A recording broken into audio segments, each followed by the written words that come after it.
ஓம் நமச்சிவாயா. எல்லாருக்கும் வணக்கம். இது அருண் ஸ்டுடியோ. நான் அருண்.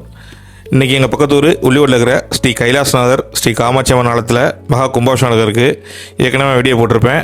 பிப்ரவரி 22 மகா கும்பாபிஷேகம் ஒன்று. அதனால் இங்கே காலையில் 8 மணிக்கெலாம் இங்கே கோயிலுக்கு வந்துட்டேன். கைலாசநாதரை பார்த்துட்டு காமாட்சி அம்மனை பார்த்துட்டு வச்சுருக்கலாம்னு. நான் கரெக்டாக 11 மணிக்கு கும்பத்தில் தண்ணி ஊற்றுருவாங்க. அதான் காலையில் 8 மணிக்கெலாம் வந்துட்டேன். ஏன்னா 15 வருஷம் கழிச்சு இங்கே கும்பாபிஷேகம் நடக்கிறதுக்கு. அதனால் கூட்டம்லாம் பயங்கரமாக வரும். காலையில் 8 மணியாக வீடியோ போட்டேன். எல்லா கோபுரங்களும் எல்லா கருவறையும் அவ்வளோ அருமையாக, அவ்வளோ சிற்பங்கள்லாம் அவ்வளோ சூப்பராக, அவ்வளோ பிரம்மாண்டமாக இருந்துச்சு. பார்த்தீங்கன்னா வெளில காளியம்மன் கோயிலெல்லாம் அவ்வளோ அற்புதமாக பண்ணியிருந்தாங்க. எங்கே திரும்பினாலும் சிவனோட ருத்ர தாண்டவம் தான்.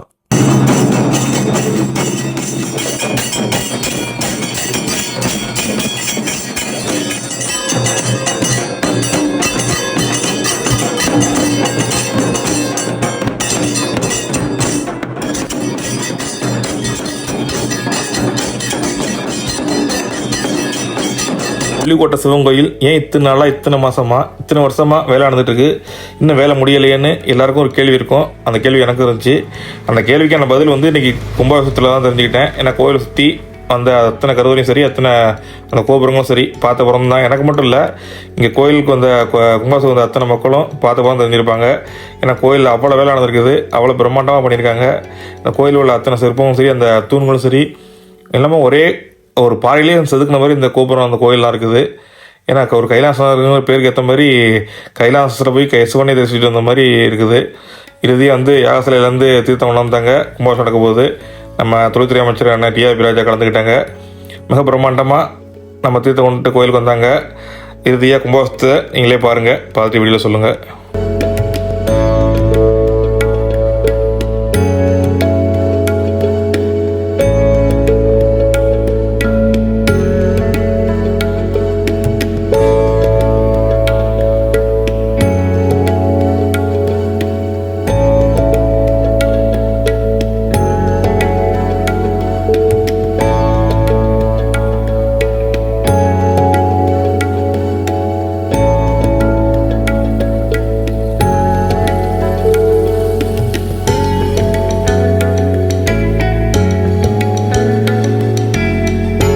இறுதியாக ஸ்ரீ காமாட்சி அம்மன் ஸ்ரீ கைலாசநாதர் ஆலய மகா கும்பாபிஷேகம் மிக பிரம்மாண்டமாக நடந்து முடிஞ்சிட்டு நம்ம அண்ணன் தொழில்துறை அமைச்சர் ராஜா அண்ணையும் பார்த்துட்டு காமாட்சி அம்மனை போய் கருவறையில் தரிசிச்சுட்டு கைலாசநாதரை பார்க்கலாம் போனால் அவ்வளோ கூட்டம்.